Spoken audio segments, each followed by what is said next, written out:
स्वागत है आपका बी न्यूज़ नेशन में। मैं हूं आबिद हुसैन शेख। आरटीआई कार्यकर्ताओं का बड़ा आरोप, सरकारी ज़मीनों पर कब्जा।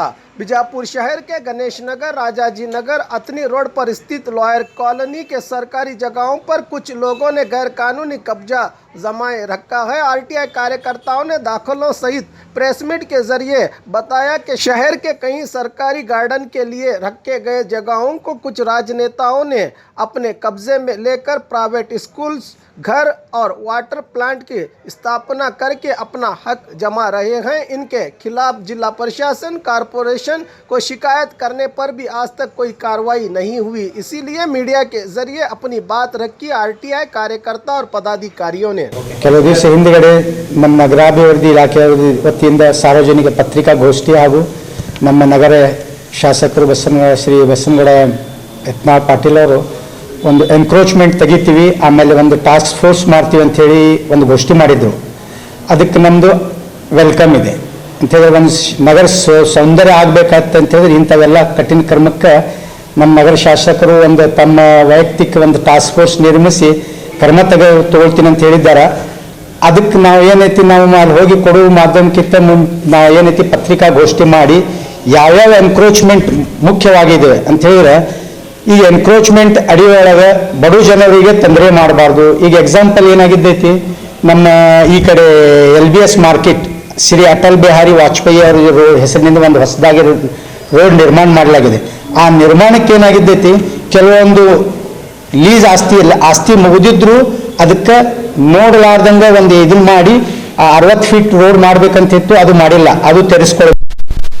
ಏನೈತಿ, ಹಲವಾರು ಗಾರ್ಡನ್ಗಳಲ್ಲಿ ಶಾಲೆ ಮತ್ತು ಮನೆಗಳು ನಿರ್ಮಾಣ ಆಗಿದ್ದವು. ಆ ಸರ್ವೆ ನಂಬರ್ 1 ಗಣೇಶ್ ನಗರ ಒಳಗೆ ಒಂದು 910 ಸರ್ವೆ ಆ ಗಾರ್ಡನ್ ಇದು ಪಕ್ಕದಲ್ಲಿ, ಗುಡಿ ಪಕ್ಕದಲ್ಲಿ. ನಾವು ಮತ್ತೆ ಆಮೇಲೆ ಗುಡಿ ವಿರೋಧ ಅಂತ ಹೇಳ್ತಾರೆ, ನಾವು ಯಾವುದು ಧಾರ್ಮಿಕ ಸ್ಥಳದ ವಿರೋಧ ಮಾಡ್ತಾ ಇಲ್ಲ.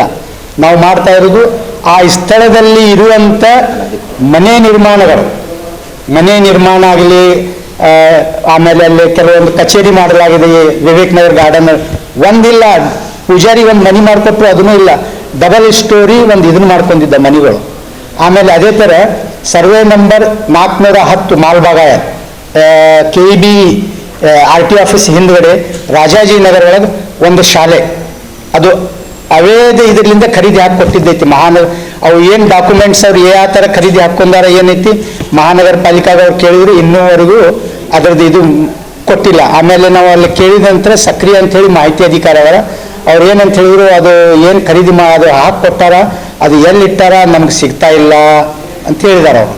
ಆಮೇಲೆ survey number 688B lawyers colony, ಇಲ್ಲಿ ನಮ್ಮ ಅಥಣಿ ರಸ್ತೆಗೆ ಅಲ್ಲಿ ಒಂದು ಇದರ ಓಪನ್ ಸ್ಪೇಸ್ನಲ್ಲಿ ದೊಡ್ಡದು ಒಂದು ಶಾಲೆ ನಿರ್ಮಾಣ ಆಗಿದೆ. ಅದರದ್ದು ಯಾರು ಇದು ಅದಾರ ಅನ್ನೋದು ಇನ್ನೂ ನಾವು ಅದರ ಇದರಿಂದ ತೆಗೆದಿಲ್ಲ. ಮೂರನೇದೇನೈತಿ, ನಮ್ಮ ವೈಯಕ್ತಿಕ ಪ್ರಭಾವದಿಂದ ಪ್ರೇಮಾನಂದ್ ಬಿರಾದಾರ್ ಅವರು ಜನನಿ ನೀರು ಅಂಥೇಳಿ ಶುದ್ಧ ಕುಡಿಯುವ ನೀರಿನ ಘಟಕ ನಿರ್ಮಾಣ ತಮ್ಮ ಇದರಿಂದ ಆ ಗಾರ್ಡನನ್ನು ಬಳಸ್ಕೊಂಡಿದ್ದಾರೆ.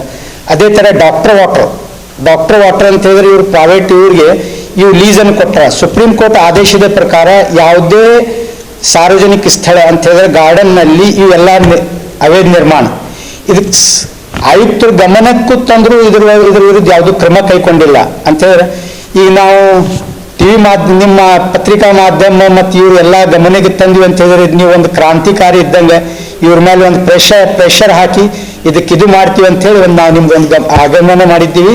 ಆಮೇಲೆ ನಮ್ಮ ಅಂತ ಹೇಳಿದ್ರೆ ನಾವು ಪೂರ್ತಿ ಒಂದು ಇದ್ರಿಂದ ಮಾಡ್ತಾ ಇಲ್ಲ, ಒಂದು ಬೇರೆ ಇದರಿಂದ ಒಂದು ಎಲ್ಲ ಕಲೆಕ್ಷನ್ ಮಾಡಿದ್ವಿ RTIಲಿಂದ. ನಮ್ಮ ಸನಿ ಗವಿಮಠ ಅವರು ಅಟಲ್ ಬಿಹಾರಿ ವಾಜಪೇಯಿ ರೋಡ್ ಬಗ್ಗೆ ತಾವು ಮಾತಾಡ್ತಾರೆ. ನನ್ನ ಹೆಸರು ಅಬ್ದುಲ್ ಹಮೀದ್ ಇನಾಮ್ದಾರ್, RTI ಕರ್ತ. 8951301069. ತಮಗೆ ಮತ್ತೆ ಹೆಚ್ಚಿಗೆ ಮಾಹಿತಿಗೆ ಏನಾಗಬೇಕಾದ್ರೆ ಮತ್ತೆ ಪೂರೈಸ್ತೇನೆ. ನಮ್ಮ ನಗರ ಶಾಸಕರು ಇರ್ಬೋದು, ಆದ್ರೆ ನಗರ ಶಾಸಕರು ಎಲ್ಲಾ ರೀತಿಯಿಂದ ಕೆಲಸಗಳನ್ನು ಮಾಡ್ತಿದ್ದಾರೆ. ಬಟ್ ಅದನ್ನ ಸಪೋರ್ಟಿವ್ ಆಗಿ ಕೆಲವು ಅಧಿಕಾರಿಗಳು ತಗೋತಿಲ್ಲ. ಯಾಕಪ್ಪ ಅಂದ್ರೆ ಸಾವಿರಾರು ಕೋಟಿ ರೂಪಾಯಿ ನಾ ತರ್ತೀನಿ ಇದು ಮಾಡ್ತೀನಿ ಅಂತ ಹೊಡೆದಾಟ ಮುಂದಾಗ ಈ ರೋಡ್ ಅಂದ್ರೆ ಅಟಲ್ ಬಿಹಾರಿ ರೋಡ್ ಏನಾಗ್ತಿದೆಲ್ಲ ನಿರ್ಮಾಣ ಆಗ್ತಿದೆ, ಕೆಲವೊಂದು ಎಲ್ಲ ಅತಿಕ್ರಮಣಗಳನ್ನು ತೆಗೆದಿದ್ದಾರೆ. ಆದ್ರೆ ಇನ್ನೂ ಕೆಲವೊಂದು ಪ್ಲೇಸ್ಗಳು ಉಳಿದಿದ್ದಾವೆ. ಅದು ಯಾವ್ದಪ್ಪ ಅಂತಂದ್ರೆ ಸರ್ವೆ ನಂಬರ್ 715 ಮುಂಭಾಗದಲ್ಲಿ ಬರುವಂತದ್ದು, ಅದು ಭಾರತ್ B2B. 20 ಚದರ ಫೂಟ್ ತೆಗಿಬೇಕು ಅಂತ ಹೇಳಿ ಭೂ ದಾಖಲೆ ಸಹಾಯಕ ನಿರ್ದೇಶಕರು ಅವ್ರು ಬರೆದು ಕೊಟ್ಟಾರ ಲೆಟರ್. ಯಾಕೆ ಬರ್ದಾರಪ್ಪ ಅಂತಂದ್ರೆ ಕಮಿಷನರ್ ಅವರೇ ಖುದ್ದಾಗಿ ಅವ್ರಿಗೆ ಬರೀತಾರ ಲೆಟರ್, ವಾಪಸ್ ಇವ್ರು ಬರ್ದಿದಾರ. ಸುಮಾರು 10 ತಿಂಗಳಾದ್ರೂ ಅದನ್ನ ಇನ್ನೂ ತೆರವುಗೊಳಿಸಿಲ್ಲ. ಅದೇ ರೀತಿಯಲ್ಲಿ ನಿಮ್ಗೆ ಇನ್ನೊಂದು ಹೇಳ್ಬೇಕಪ್ಪ ಅಂತಂದ್ರೆ ಇಂಡಿ ರೋಡ್ದು ಏನು ಫಸ್ಟ್ ಗೇಟ್ ಬರ್ತಲ್ಲ APMC ಸರ್, ಅಲ್ಲಿ TW ವರ್ಕ್ ಆಗ್ತಿದೆ. ಈ ಕಡೆ ಉಳಿದಿದ್ದ ಏನು ಭಾಗಗಳು ಏನಿದೆಲ್ಲ ಮುನ್ಸಿಪಾಲಿಟಿಲಿಂದ ವರ್ಕ್ ಆಗ್ತಿದೆ. TW ವರ್ಕ್ ಆಲ್ಮೋಸ್ಟ್ ಆಲ್ ಮಸ್ತ್ ಮಾಡಿದ್ದಾರೆ ಸರ್. ಎಲ್ಲ ಕಡೆ 60 ಫೀಟ್ ಇದೆ. ಆದ್ರೆ ನಮ್ದು ಏನು ಈ ಕಡೆ ಸೈಡ್ ಇದೆಲ್ಲ ಬಜಾರ್ ಮಾರ್ಕೆಟ್, ಅಲ್ಲಿ 60 ಫೀಟ್ ಅಂತೂ ಇಲ್ಲೇ ಇಲ್ಲ. ಆದ ಕಾರಣ 60 ಫೀಟ್ ಮಾಡೇಬೇಕು ನೀವು. ಯಾಕಂದ್ರೆ ಅದು ಒಂದು ನೀವು ಹೇಳಿದಿರಿ, ನಗರ ಆಯುಕ್ತರು ಹೇಳಿದ್ರು, ಆಮೇಲೆ ನೆಕ್ಸ್ಟ್ ನಮ್ಮ ಬಸನಗೌಡರು ಹೇಳಿದ್ರು, ಇಲ್ಲ ಇದು ಒಂದು ಸುಖ ಸಂಚಾರಕ್ಕೆ ಆಗ್ತದೆ, ಹೈವೇ ಕೂಡ್ತದೆ, ಚಲೋ ಆಗ್ತದೆ ರೋಡ್ ಅಂತೇಳಿ. ಬಟ್ ಆಗಂಗಿಲ್ಲ ಸರ್, ಆಗಾಗ್ತಿಲ್ಲ. ಅದನ್ನ ದಯವಿಟ್ಟು ಮಾಡಬೇಕು. ಆಮೇಲೆ ಅದೇ ರೀತಿಯಿಂದ ಹೈಕೋರ್ಟ್ ಕಲಬುರ್ಗಿ ಬೆಂಚ್ ಆರ್ಡರ್ ಕೊಟ್ಟಿದೆ ಸರ್. ಅದು ಏನಪ್ಪಾ ಅಂತಂದ್ರೆ ಡೆಪ್ಟಿ ಕಮಿಷನರ್ ಅವರು ಕೊಟ್ಟಿದ್ದಾರೆ, ಆಮೇಲೆ ಕಮಿಷನರ್ ಮುನ್ಸಿಪಾಲಿಟಿ ಅವರು ಕೊಟ್ಟಿದ್ದಾರೆ, ಅರ್ಬನ್ ಕಮಿಷನರ್ ಅಂದ್ರೆ ಅರ್ಬನ್ ಡೆವಲಪ್ಮೆಂಟ್ ಅವ್ರಿಗೆ. ಇದು ಇನ್ನೂ ಕೊಟ್ಟರು ಇದನ್ನ ಈ ಆದೇಶದ ಪ್ರಕಾರ ಇವರು 3 ಮಂದಿಗೆ ಅರ್ಜಿ ಕೊಟ್ಟು ಬಂದು ಇನ್ನೂವರೆಗೂ ಅದ್ರ ಬಗ್ಗೆ ಏನೂ ಇಲ್ಲ ಸರ್. ಈ ತರ ವಿಳಂಬ ನೀತಿನ ಜಾಣೆ ಮಾಡ್ತಿದ್ದಾರೆ.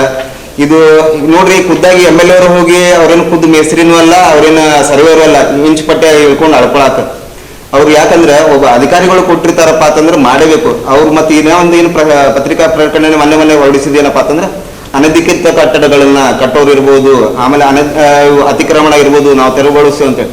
ಸರ್ ನನಗೆ ಹೇಳಿ ಸರ್, ನೀವು ಕಮಿಷನರೇ ಮಾಡಿದ್ದು ಸರ್ ವಿಳಂಬ ನೀತಿ, ಅವ್ರಿಗೇನು ಕ್ರಮ ಏನು ಜರುಗಿಸೋರು ಅದನ್ನ ನನಗೆ ಹೇಳಬೇಕು, ಸ್ಪಷ್ಟೀಕರಣ ಕೊಡ್ಬೇಕು ಇದನ್ನ ಬಗ್ಗೆ. ಇದು ಯಾಕಂದ್ರೆ ಸಾರ್ವಜನಿಕರಿಗೆ ಇದು ಮೇಲ್ಮೇಲೆ ನೋಟಕ್ಕೆ ಏನಾಗ್ತಿದಪ್ಪ ಅಂತಂದ್ರೆ ಅಭಿವೃದ್ಧಿ ಮಾಡಕ್ಕೆ, ಆದ್ರೆ ಇಂಥ ಕಳಪೆ ಇಂಥವು ಮಾಡ್ತಿದಾರಲ್ಲ ಕೆಲಸ, ಅದ್ರ ಬಗ್ಗೆ ನಿಮ್ಮ ಏನು, ಅದ್ರ ಬಗ್ಗೆ ನಾವು ಧ್ವನಿ ಎತ್ತಿದೀವಿ. ಅದ್ರ ಜೊತೆ ನಮ್ಮ ಜನರಿಗೆ ಸಪೋರ್ಟ್ ಇರಬೇಕು. ಇಷ್ಟು ಹೇಳಿ ನಂದು ಸರ್, ನನ್ನ ಹೆಸರು ಸನ್ನಿ ಗೋವಿಂಟ್ ಅಂತೇಳಿ, ಸಾಮಾಜಿಕ ಕಾರ್ಯಕರ್ತ. ನಾವು ಬೇರೆ ಬೇರೆ ಕ್ಷೇತ್ರದಲ್ಲಿ ಕಲೆಕ್ಟ್ ವರದಿಗಳನ್ನು ಕಲೆಕ್ಟ್ ಮಾಡಿ ತಮ್ಮೆಲ್ಲ ಒಂದು ಇದನ್ನು ಮಾಡಿ ತಮ್ಮ ಮಾಧ್ಯಮಕ್ಕೆ ಒಂದು ಇದು ತೋರಿಸ್ತಾ ಇದ್ದೀವಿ. ಕುಮಾರ್ ಸಂಘದ ಅಂತ ಹೇಳಿ ತಮ್ಮ ವೈಯಕ್ತಿಕ ಇದರಿಂದ ಅಂದರೆ ನಮ್ಗೆ ಎಲ್ಲ ಕಲೆಕ್ಷನ್ ಮಾಡಲಿಕ್ಕೆ ಆಗ್ತಾ ಇರೋದಿಲ್ಲ. ಕಾರಣ ನಾವು ಎಲ್ಲ RTIದವರು ಒಂದು ಗುಂಪಾಗಿ ಈ ಪತ್ರಿಕಾ ಮಾಧ್ಯಮಕ್ಕೆ ನಾವು ಒಂದು ಪತ್ರಿಕಾಗೋಷ್ಠಿಯನ್ನು ಮಾಡ್ತಾ ಇದ್ದೀವಿ. ಈ ಲ್ಯಾಂಡ್ ಎನ್ಕ್ರೋಚ್ಮೆಂಟ್ ಆಗಿದ್ದೀವಿ. ಇದು ಲ್ಯಾಂಡ್ ಎನ್ಕ್ರೋಚ್ಮೆಂಟ್ ನ್ಯಾಯಾಲಯದೇಶ colony survey number 44, city survey number 688B, city survey number 688B ಇದರ ಉತ್ತಾರ. ಇದು ಖುಲ್ಲಾ ಜಾಗದಲ್ಲಿ ಎನ್ಕ್ರೋಚ್ಮೆಂಟ್ ದೊಡ್ಡ ಶಾಲೆ ನಿರ್ಮಾಣ ಆಗಿದೆ. ಅದೇ ತರ ಅಟಲ್ ಬಿಹಾರಿ ವಾಜಪೇಯಿ ಜಿ ಅವರ ಹೆಸರಿನಲ್ಲಿ ಒಂದು ಸುಂದರತಾ ಅಂತೇಳಿ ಒಂದು ಒಳ್ಳೆ ನಗರ ಅಭಿವೃದ್ಧಿಗಾಗಿ ಒಂದು ರೋಡ್ ನಿರ್ಮಾಣಿಸಿದ್ದಾರೆ. ಅದರಲ್ಲಿ APMC ಮೇನ್ ಗೇಟ್ನಿಂದ ಅದೇ ರೋಡಿಗೆ PWD ಅವರು ಕೆಲಸ ಮಾಡ್ತಾ ಇದ್ದಾರೆ. ಅವ್ರ ಪಾರದರ್ಶಿತಾನಿಂದ ಒಳ್ಳೆ ಕೆಲಸ ಮಾಡಿದ್ದಾರೆ. 60 ಫೀಟ್ ಇತ್ತು. ಅದೇ ತರ NBS ಮಾರ್ಕೆಟ್ನಿಂದ ಬಾಂಗಿ ಹಾಸ್ಪಿಟಲ್ ಹಾಗೂ ಈ ಕಡೆ ತಿಕೋಟೆಕರ್ ಅವ್ರ ಅಂಗಡಿ ಹತ್ರ ಆ ರೋಡ್ 60 ಫೀಟ್ ಇಲ್ಲ. ನಿಯಮ ಅನುಸಾರ ಅದು ರೋಡ್ 60 ಫೀಟ್ ಆಗಬೇಕಾಗಿತ್ತು. ನಮ್ಮಲ್ಲಿ ಅದ್ರದ್ದು ಕೋರ್ಟ್ ಆದೇಶ ಇದೆ.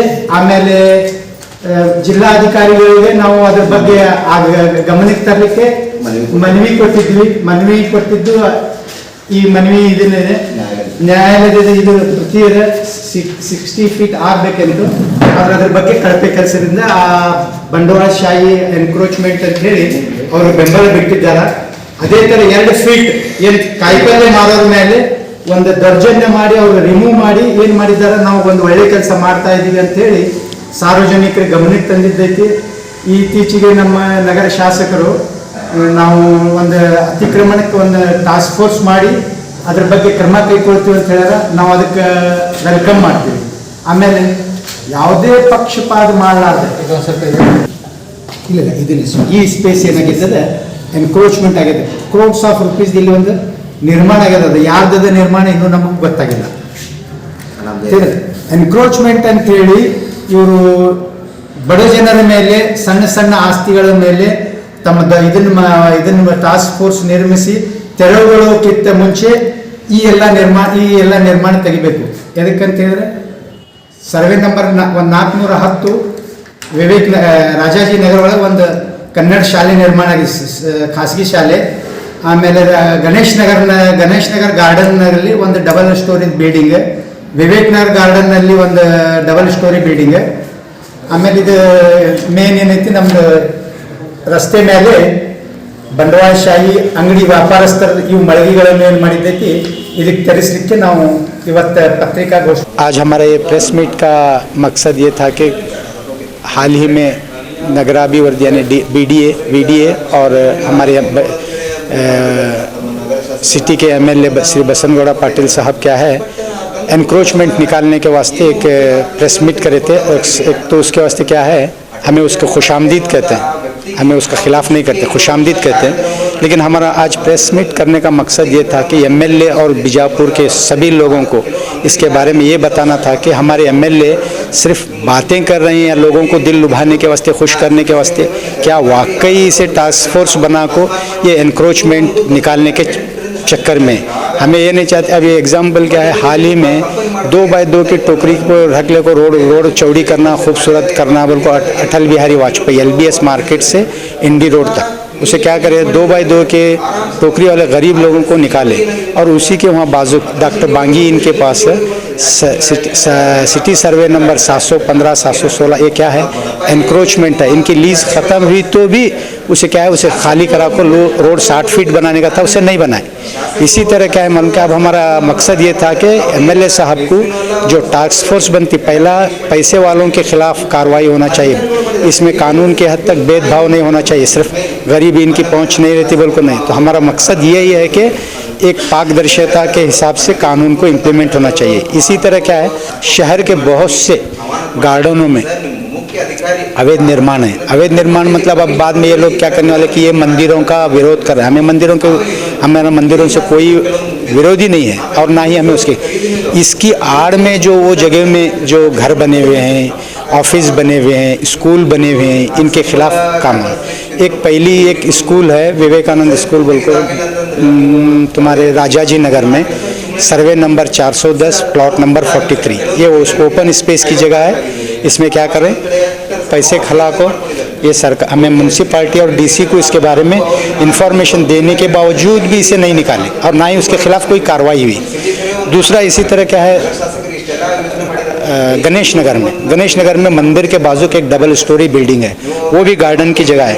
ये उसके हमारे पास ये गार्डन की जमा है, कहने के लिए क्या क्या है, ये सिटी सर्वे के उनके लेआउट के प्लान हैं और उतारे हैं हमारे पास है. तो इसके बावजूद भी वो घरों को नहीं निकालते, हालांकि वो अंडर कंस्ट्रक्शन में हमें महानगर पालिका को उसके बारे में बताए थे, तो भी वो क्या है उनके खिलाफ. सिर्फ क्या है, कौन भी रोड पर एक शेड रखता होगा क्योंकि वो गरीब रहता, अपने रोजी के वास्ते करते रहता, उसको निकालने के वास्ते इनमें ये नहीं है, सिर्फ पैसे वालों को मदद कर रहे हैं. इससे ये लगता है कि हमारा आज का मकसद यही है कि एमएलए साहब बगैर कोई भेदभाव के या कोई ज़ाती दुश्मनी से ये इम्प्लीमेंट नहीं करना. अगर इसके लिए उन्होंने कर रहे हैं तो हमें उनके लिए खुशामदीद है, यानी सिटी को खूबसूरत बनाना. अब सिटी को खूबसूरत बनाने के बहाने में ही उन्होंने क्या करें, रोडों पर बड़े बड़े रोडों पर पानी के प्लांट बना को क्या करें, रास्ते को तंग करें. ये क्या है, एक तरफ ये घोषित करते हैं कि हमें रोड सिटी को खूबसूरत बनेंगे, दूसरी तरफ क्या बता रहे हैं कि उन्होंने ये रोड को तंग, अब वो निकाल सकते हैं ना, वो सरकार के पैसे सब खाली फूट में बेवजह उसका नुकसान हुआ, किसके पैसे, ये हमारे. तो हमारा मकसद था कि एमएलए साहब लोगों को खुश करने के लिए प्रेस मीट करना बस ज़बानी अल्फाज से करें, जो ग्राउंड पर काम होना है उसके बारे में हमारे पास पूरे ये है. इसी तरह प्रेमानंद बिरादार जननी वाटर है, डॉक्टर वाटर है, इसके पास हमारे पास RTI की इंफॉर्मेशन के साथ में यह है कि ये लोगों को परमिशन नहीं देने के बावजूद भी गार्डन में है. अभी बहुत सी ये है, मैं अभी ये नहीं, जिस दिन उसका ये बारे में आएगा उसके लिए उनके खिलाफ मैं और दूसरी भी कानूनी कार्रवाई भी आगे आने वाले दिनों में करने वाला हूँ. तो जननी, मेरा नाम अब्दुल हमीद इनामदार, मैं एक सोशल एक्टिविस्ट और RTI वर्कर हूँ. तो नेक्स्ट इसके बाद में क्या है, अब आप लोगों से सरकार या हमारे डिस्ट्रिक्ट के एडमिनिस्ट्रेटर अगर इसके खिलाफ कुछ सक्रिय हुए तो अच्छा है, अगर नहीं होंगे तो मेरे पास अदालत का रास्ता, इसके सिवा दूसरा कुछ है नहीं. तो इसके साथ में लोगों को बताने का मकसद भी हमारा यही था कि भाई ये सब लोगों को हमारे एडमिनिस्ट्रेशन के खिलाफ मालूम होती है कि क्योंकि आवाज़ उठाना चाहिए. अगर हमें आवाज़ नहीं उठेंगे तो हमें मुर्दा रह सरकार. हमारा फंडामेंटल राइट है, ये कौन है, ऑफिसर्स इनकी ड्यूटी है कानून को इम्प्लीमेंट करना.